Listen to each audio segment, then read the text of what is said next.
L'argent, l'argent, l'argent. On en parle très peu dans nos environnements et pourtant c'est un élément essentiel. On ne peut pas vivre sans argent dans notre société. Alors évidemment, il ne faut pas en être obsédé, il ne s'agit pas d'être vénal ni arriviste, mais il faut être réaliste. On ne peut pas vivre de façon épanouie sans argent dans la société capitaliste qui a été construite pour nous parce qu'on n'a pas décidé de ce système-là, mais nous le subissons, en tout cas, nous y sommes soumis et il faut éviter justement de le subir. Pour cela, il faut pouvoir développer un certain nombre de stratégies pour que le cash rentre à flot, en tout cas plus qu'il ne rentre pour l'instant, parce que tout le monde veut avancer vers la liberté financière. J'ai récemment organisé un genre de sondage sur ma page Facebook pour prendre un peu la température et voir comment est-ce que les gens percevaient le sujet de l'épargne. Parce que sans épargne, il n'y a pas d'investissement. Et j'ai eu des réponses extraordinaires. Le post est devenu viral. Il y a eu plus de 1000 commentaires, je pense. Et j'ai donc fait une synthèse, d'accord, des différentes réponses que nous avons obtenues. Ce qui est intéressant, c'est qu'on se rend compte que la plupart des gens, en tout cas une partie des gens, identifient le problème, mais de façon parcellaire. J'ai regroupé tout ça pour que nous en parlions dans cette vidéo. On va donc voir quelles sont les 10 raisons principales pour lesquelles les Africains ont du mal à épargner et à investir. Et j'espère que, après avoir écouté cette vidéo, avec les approches de solutions que je vais glisser à chaque fois au fur et à mesure que nous allons dérouler cette liste, vous allez pouvoir améliorer votre rapport à l'argent progressivement, ou en tout cas déjà avoir une meilleure perception pour passer progressivement aux étapes qui sont des étapes pratiques. Prenez de quoi noter, on en parle tout de suite. Je suis Régis Sezin, entrepreneur multipotentiel, conférencier, formateur et artiste. Je partage avec vous sur cette chaîne du contenu propulsif pour vous aider à rêver, oser et créer. Hello les rocks, j'espère que vous êtes solides. Moi je suis en parfaite forme et je suis plein de gratitude envers l'univers et le Big Boss. Welcome on board si vous êtes ici pour la première fois sur cette chaîne. On rêve, on ose, on crée de notre mantra soyons rock. Nous abordons des sujets qui permettent à chacun d'accélérer sa croissance personnelle et professionnelle, notamment l'entrepreneuriat, le développement personnel et l'éducation financière, par exemple, dont nous allons parler aujourd'hui. Alors, le but de cette vidéo, c'est de pouvoir identifier les causes, parce que quand on ne sait pas d'où provient le mal, on ne peut pas y apporter des solutions. Vous devez faire une introspection et vous demander quelles sont les causes parmi les 10 que nous allons énumérer aujourd'hui qui sont plus ou moins à la base de votre situation. Peut-être que vous vous portez bien financièrement, je serais donc ravi pour vous, mais on veut toujours progresser. Et je suis certain que la plupart d'entre vous struggle. Quand on dit struggle, c'est-à-dire qu'ils ont avoir du mal en fait, d'accord, à avancer. C'est quelque chose qui est malheureusement commun dans notre société aujourd'hui, qu'on soit en Afrique ou ailleurs, parce que l'éducation financière, elle est malheureusement enseignée nulle part. Elle n'est enseignée nulle part, pas à l'école en tout cas, pas à la maison, pas dans les églises, pas dans les mosquées ou dans très peu de ces lieux-là en tout cas. Or, ce sont les lieux de conditionnement de l'esprit humain. Alors, je vais aborder ces différentes raisons-là, 10, et vous devez comprendre que le but, c'est de pouvoir générer plus d'argent pour atteindre la liberté financière. On ne court pas derrière l'argent uniquement. Je ferai une autre vidéo pour expliquer pourquoi en fait aucun de nous ne court derrière l'argent, mais on en a besoin. D'accord? On en a véritablement besoin. Et vous allez pouvoir, je l'espère, tirer quelques leçons de cette vidéo-là. Je vais partager avec vous ces raisons et donner quelques approches de solutions. Puis on aura une série de vidéos sur l'éducation financière dans les prochains jours. Alors, pour générer plus d'argent, petite parenthèse avant de plonger dans le vif du sujet, une des choses à faire, c'est avoir plusieurs sources de revenus. Et pour ça, il faut, dans son portefeuille de sources de revenus, avoir un business, au moins, sinon plusieurs. Que vous soyez salarié, que vous soyez dans une profession libérale, que vous soyez déjà entrepreneur, peu importe, vous ne pouvez pas avoir une seule source de revenus, il faut en avoir plusieurs. Et pour développer un business, il faut trouver la bonne idée et pouvoir exécuter convenablement cette idée-là. Je vous propose donc, pour ceux qui recherchent vraiment des solutions pratiques et qui ne sont pas là pour blabater, mon e-book 100 business rentable pour l'Afrique, le lien dans la description. Vous y découvrirez 100 opportunités adaptées au contexte africain qui vont cartonner pendant de longues décennies encore. Donc, présentation de ces idées-là, vous allez retrouver dans l'e-book. Il y a également une vidéo complémentaire pour chaque idée. Vous avez une méthode, la méthode Pantapé que j'ai mise au point qui permet de choisir le business qui vous conviendrait le mieux. Et il y a un template de business plan pour commencer à actionner l'idée en passant par l'étape de structuration. Parce qu'on ne lance pas une idée sans l'avoir structurée. Un business, c'est pas que l'idée. L'idée, c'est la fondation. Ensuite, il faut bien planifier, bien exécuter, etc. D'accord ? Donc, nous allons voir dans la suite de la vidéo les 10 raisons. Mais cliquez sur le lien si vous avez envie de pouvoir découvrir ces idées-là. Alors, la première cause qui est revenue de façon très récurrente dans les commentaires à ce post, parce que le post disait, selon toi, pourquoi est-ce que la plupart des gens, pardon, pourquoi les gens ont du mal à épargner?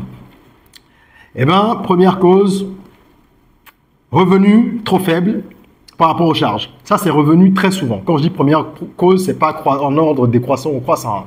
Je les évoque pêle-mêle. Oui, beaucoup de gens ont évoqué justement les revenus faibles. Certains ont même dit, je lis quelques commentaires, tu veux épargner dans un salaire qui est déjà fini avant même son arrivée, comment tu fais? Et un autre commentaire qui nous dit, pour épargner, il faut déjà avoir de quoi manger. Ensuite, tu as un salaire de 50 000, 4 enfants, même avec 20 ans, tu pourrais jamais épargner. Je vous dispense de tout le reste, il y a plein d'approches. Ce qu'on peut retenir ici, c'est que une des causes de cette difficulté-là, c'est l'absence de revenus élevés. D'accord? Ou le fait qu'il n'y ait pas des revenus conséquents. Pour moi, c'est presque une fausse excuse. Bien évidemment, la vie n'est pas simple et tout le monde n'est pas logé à la même enseigne.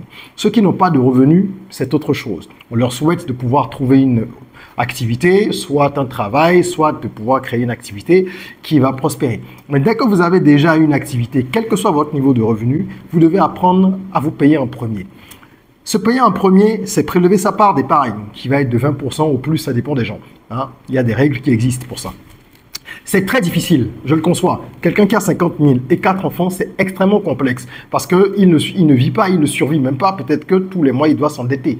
La difficulté, elle est là. Mais la réalité, c'est que tant qu'il ne va pas trouver le moyen de mettre sur ces 50 000-là, ne serait-ce que 5, 7, 10 000, même si ce n'est pas les 20% de côté, ça va être difficile. L'épargne, c'est une habitude. C'est une habitude qu'on doit développer.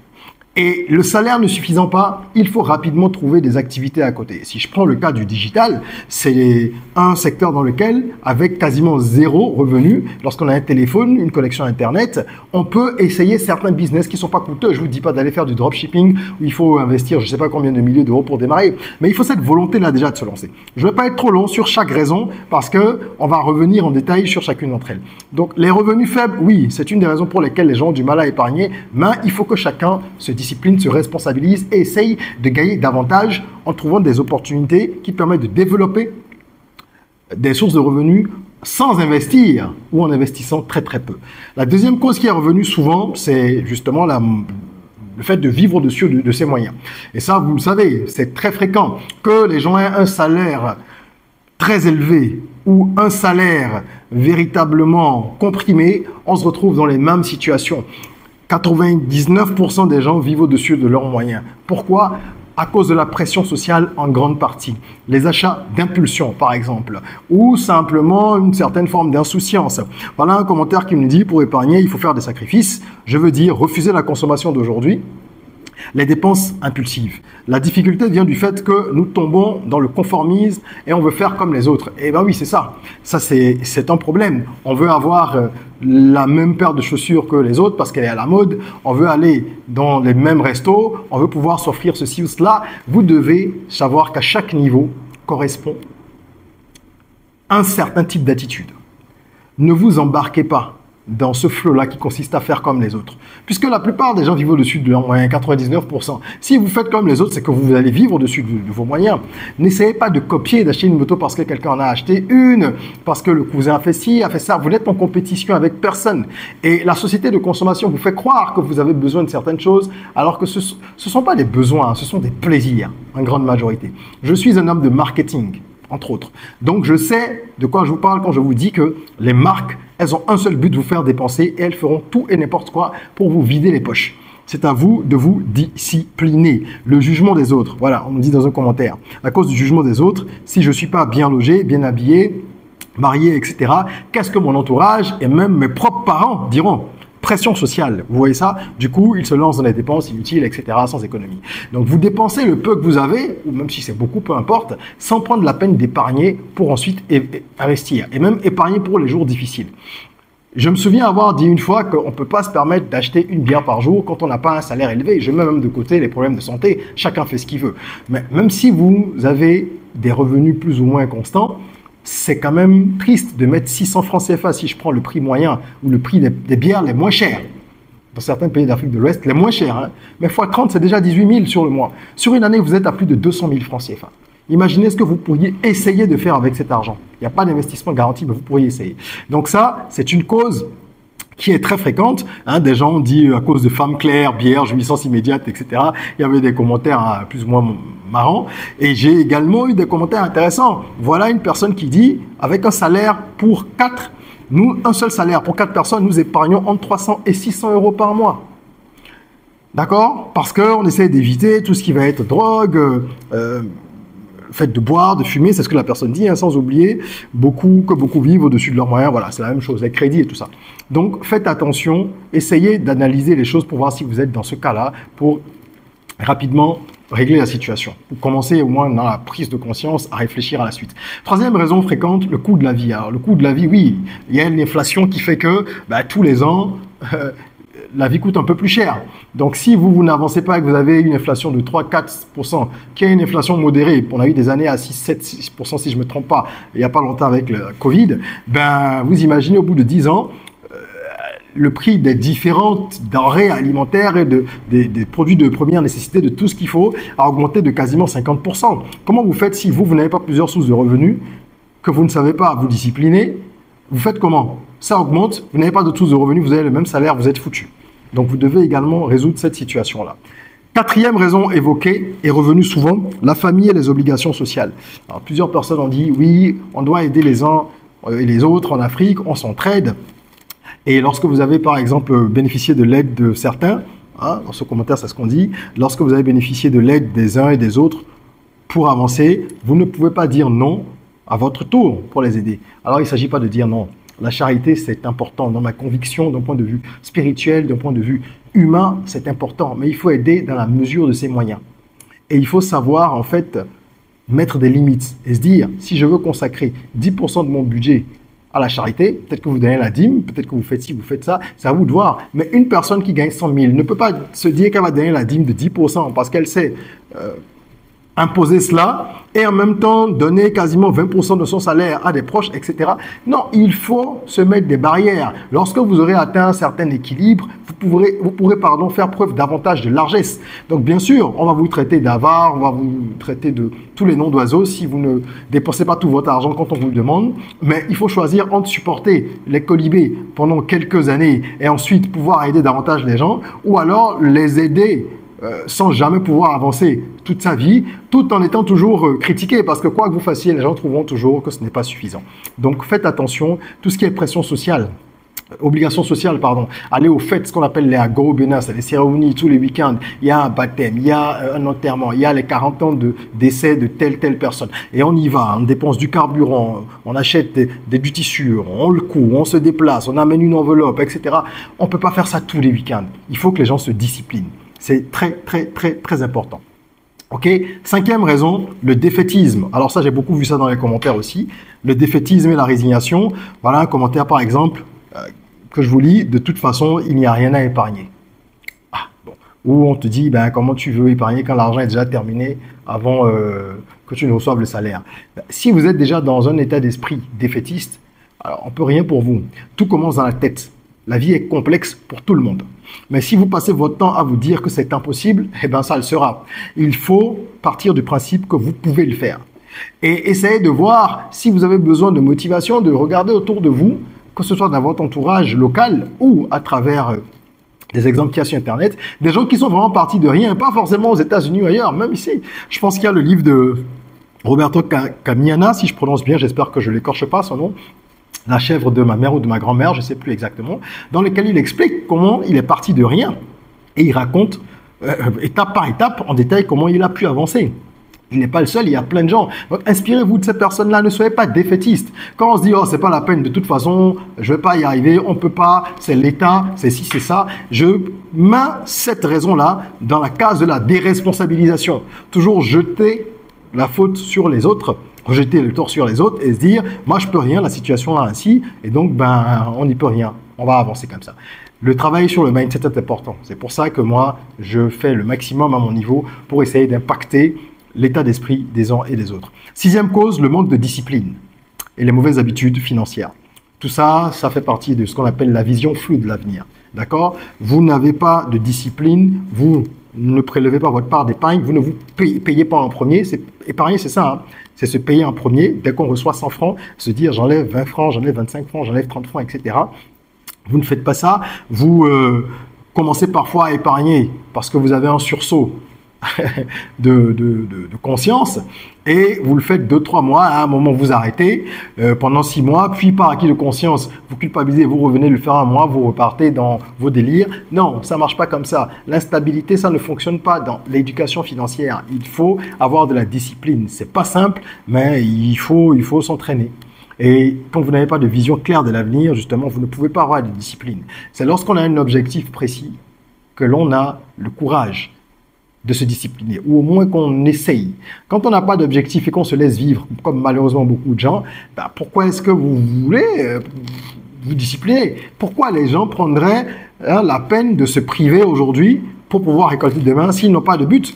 Ou si votre objectif, c'est de pouvoir acheter un terrain quelque part, même si c'est à 4 heures de votre boulot, pour construire et dire que vous avez votre maison sur la base d'un prêt, galérer pour aller au bureau tous les jours parce que c'est très long, vous passez 2-3 heures dans les bouchons et ensuite vous êtes endetté sur X années et vous pensez que parce que vous avez fait ça, vous avez déjà accompli l'essentiel, c'est un problème. On a aussi un problème de mentalité sur ce qui en fait permet de définir la richesse et l'accomplissement.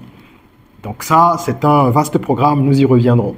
Nous avons en point 7 le fait que l'argent soit un tabou et que nous n'ayons pas d'éducation financière. Je l'ai dit au début de cette vidéo, à l'école, on ne parle pas d'argent. À la maison, on n'en parle pas ou très peu. Il y a peu de familles dans lesquelles on en parle. Les lieux tels que les églises, les mosquées et autres lieux de culte qui sont très fréquentés en Afrique, eh bien, on vous parle rarement d'argent aussi. Il y a quelques endroits, dans certaines églises, je vois des vidéos en ligne où les gens évoquent ces sujets-là. C'est une très bonne chose, mais il n'y en a pas encore assez. Or, tant que vous ne savez pas comment l'argent fonctionne, vous ne pouvez pas vous mettre en marche pour le faire marcher. Moi, je vous parle, j'ai commis plusieurs erreurs aussi. Pourtant, j'ai jamais été dépensier. Mais j'ai mal utilisé mon argent pendant longtemps. Il a fallu que j'ai cette volonté-là à un moment de comprendre. Et donc, d'aller me former, de lire des tonnes de livres, de regarder des tonnes de vidéos, d'écouter des tonnes de podcasts et de commencer à réagencer progressivement ma manière de vivre et de faire. Et croyez-moi, c'est pas simple. Ça demande du temps de gérer son argent pour pouvoir, au-delà de la discipline, pour pouvoir vraiment suivre le plan et s'assurer qu'on ne dévie pas trop, etc. On fait des erreurs, on se relève, on continue, mais tout part de la volonté. Donc, vous devez vous éduquer. Nous, on a écrit un livre avec Franck Grommel-Anapini, un ami, qui est sorti il y a quelques jours seulement, qui s'intitule « L'art de maîtriser l'argent ». Et ce livre-là, c'est en fait l'intelligence financière expliquée aux jeunes. On explique comment fonctionne l'argent, comment le gérer intelligemment, comment investir stratégiquement, donc comment faire fructifier son argent. Donc vous devez apprendre à comprendre comment l'argent fonctionne. Il y a des gens qui dirigent ce monde, qui ont créé un système et qui l'entretiennent. Tant qu'on ne comprend pas les bases de ce système, on ne peut pas s'en sortir. Le but, c'est pas de devenir forcément Bill Gates ou, je sais pas, Bezos, etc. Non, c'est de pouvoir vivre de façon décente et un peu plus, si possible, pour se faire plaisir aussi, mais lorsqu'on a déjà atteint un certain niveau. D'accord? Ensuite, numéro 8, l'endettement. Alors, les gens l'ont évoqué dans les commentaires, certains. C'est pour ça que j'étais très content des retours, parce que ça prouve que il y a quand même une certaine conscience. Les gens identifient un peu, mais comme je disais, c'est parcellaire. Jean-Paul identifie 2-3 causes. Nicole identifie 2 causes. Asiba identifie une cause. Or, il y en a plusieurs. Et il faut regarder le tableau de façon comme ça transversale pour cocher des cases et se dire « Ah, moi, voilà les mots dont je souffre. Et donc, je vais chercher le traitement pour ces mots-là. Alors ça ne me concerne pas. Moi, par exemple, je ne suis pas endetté. Moi, je fais ci, moi, je fais ça. Okay ? Donc, je disais numéro 8, l'endettement. Je suis assez peiné de voir que dans les sociétés qui sont les nôtres, en Afrique francophone en tout cas, depuis quelques années, il y a de plus en plus cette facilité-là à s'endetter pour des passifs. La dette, ça peut être intéressant. Il y a la bonne dette et la mauvaise dette. Tous ces concepts, on en reparlera. Mais globalement, la mauvaise dette, c'est la dette qui va vous enfoncer. C'est s'endetter pour acheter des passifs. S'endetter, par exemple, pour aller en vacances. S'endetter pour acheter une voiture. Mais c'est catastrophique. Ou pour acheter des marques, des fringues de marque, c'est catastrophique. Vous ne pouvez pas aller prêter de l'argent que vous allez rembourser plus cher, donc avec des taux d'intérêt, pour acheter des produits dont la valeur décline tous les jours. À moins que vous allez acheter certaines montres de luxe qui, elles, prennent de la valeur. Mais là, on est sur des exceptions. De façon globale, vous achetez ces éléments-là, ce sont des passifs. Donc, vous ne pouvez pas vous endetter pour ça. Lorsqu'on s'endette, ça doit être pour utiliser l'argent à une fin productive. Donc, dans une approche particulière qui va vous permettre de gagner plus. Investir dans un business, par exemple. OK? Et encore, il y a des risques, mais au moins vous le faites avec cette intention-là. Donc, beaucoup de gens sont endettés aujourd'hui pour vraiment des conneries. Ils auraient pu éviter ça et vous traînez ça sur 5-10 ans. Vous devez payer tous les mois avec des intérêts et on s'enlise. Hein. Parfois, les gens vont prendre un deuxième prêt pour payer le premier prêt. Donc, on déshabille Paul pour habiller Jacques et on n'en sort jamais ou très difficilement. On peut perdre de très longues années. Donc, faites attention à cela. Numéro 9, le fait de ne pas avoir plusieurs sources de revenus. J'en ai parlé aussi au début brièvement. Tant que vous ne comprenez pas cet aspect-là, vous serez coincé même si vous êtes quelqu'un de discipliné. Parce que la discipline, l'éducation financière, même si vous développez tout ça, ça va vous permettre de bien gérer ce que vous avez. Mais ça ne va pas suffire à développer justement davantage votre patrimoine. Il faut, aujourd'hui, les études l'ont prouvé, entre 6 et 7 sources de revenus minimum pour espérer atteindre au bout de plusieurs années, avec la discipline en plus, la liberté financière. Vous vous rendez compte? Donc, si vous n'avez que votre salaire, vous êtes mal barré. Si vous avez un business, un seul, vous êtes mal barré. Ça peut péricliter du jour au lendemain. Comme l'emploi, vous pouvez le perdre du jour au lendemain. Vous pourriez tomber malade. Vous pouvez avoir un coup dur, un imprévu dans la vie. On ne le souhaite pas, mais ça fait partie de l'existence. C'est pour ça qu'il faut avoir plusieurs sources de revenus pour pouvoir amortir un peu ces choses-là et faire face aux situations difficiles que nous traversons tous. C'est indispensable. Moi, je vous ai recommandé mon e-book 100 business rentables pour l'Afrique. Commencez à développer de la curiosité. Hein? Il y a des ressources gratuites, il y a des ressources payantes. Donc, vous allez utiliser les ressources gratuites, déjà développer de la curiosité pour ça, mais à des niveaux donnés, si vous voulez avoir un certain niveau d'information, il faut payer. C'est comme ça que ça se passe. Pas forcément chez moi, c'est n'importe qui. Vous voyez comment ça se passe dans le monde du business. C'est comme ça. On vous donne 2-3 choses gratuites, mais ce qui a le plus de valeur, c'est payant. Et si vous n'acceptez pas d'investir dans ces éléments-là pour essayer de trouver des issues, vous n'allez pas décoller. Bien sûr, vous allez parfois tomber, aller à des formations ou acheter des livres, essayer des choses qui ne vont pas marcher. Mais comme on dit, il faut acheter le mensonge plusieurs fois avant de trouver la vérité. C'est une traduction un peu paraphrasée d'un proverbe yoruba. OK? Donc, apprenez à développer plusieurs sources de revenus. Et je finis par le dernier point, la peur. Numéro 10, les gens ont peur de prendre des risques. Ça explique un peu pourquoi ils ne développent pas leurs sources de revenus, mais ce n'est pas la seule raison. C'est parfois aussi la paresse, l'ignorance qui fait qu'on ne développe pas ces sources de revenus, qu'on ne diversifie pas, je dirais plutôt. Mais la peur de prendre des risques, ça c'est vraiment quelque chose qui habite beaucoup de personnes. Je veux la tranquillité, la stabilité. Si tu veux la stabilité, ne te plains pas après d'être dans la précarité. Tu veux la stabilité, ne te plains pas d'être dans la précarité. Parce que tant que tu ne prends pas de risques, tu ne peux pas atteindre certains niveaux. Tu ne peux pas passer certains caps. Donc, vous devez comprendre qu'il n'y a pas de richesse qui puisse se construire sans prise de risque. Ça n'existe pas. Et il y a plein de proverbes qui ne risquent rien à rien. Le plus connu, qu'ils disent. Tout ça, c'est basé sur l'expérience de plusieurs personnes depuis des siècles et des siècles. Il y a plein de versets dans la Bible, dans le Coran, qui sont, pour moi, de fabuleux livres de développement personnel, qui expliquent tout cela, même si on met la foi de côté. Il faut prendre des risques. Bien sûr, on essaie de calculer un peu pour ne pas non plus se vautrer complètement. On dit par exemple qu'il ne faut investir que ce que l'on est prêt à perdre. Mais là, les gens vous diront, mais moi, j'ai rien à perdre. J'ai déjà pas de quoi manger quand je prends mon salaire ou quand j'ai mes revenus. Comment je vais risquer ceci ou cela? Et bien, dans ce cas, vous n'allez jamais avancer. Il faut trouver le moyen de bousculer les choses. Il n'y a pas de magie, il n'y a pas de miracle. OK? Donc, voilà les 10 raisons principales pour lesquelles les gens n'épargnent pas et n'investissent pas. Je voulais partager ça avec vous. Et si cette vidéo vous a plu, laissez un petit commentaire. Ça me permettra de savoir que ce type de vidéo, on pourrait en faire plus souvent. Parler davantage d'éducation financière, aller un peu plus en détail sur certains concepts. Merci d'avoir suivi cette vidéo. Mettez un petit like, partagez-la. Ne gardez pas les bonnes choses que pour vous. Ça peut aider plusieurs personnes dans votre entourage. En attendant qu'on se retrouve pour une nouvelle vidéo, prenez soin de vous, de votre corps, mais aussi surtout de votre mind. Rêvons, osons, créons, soyons rock.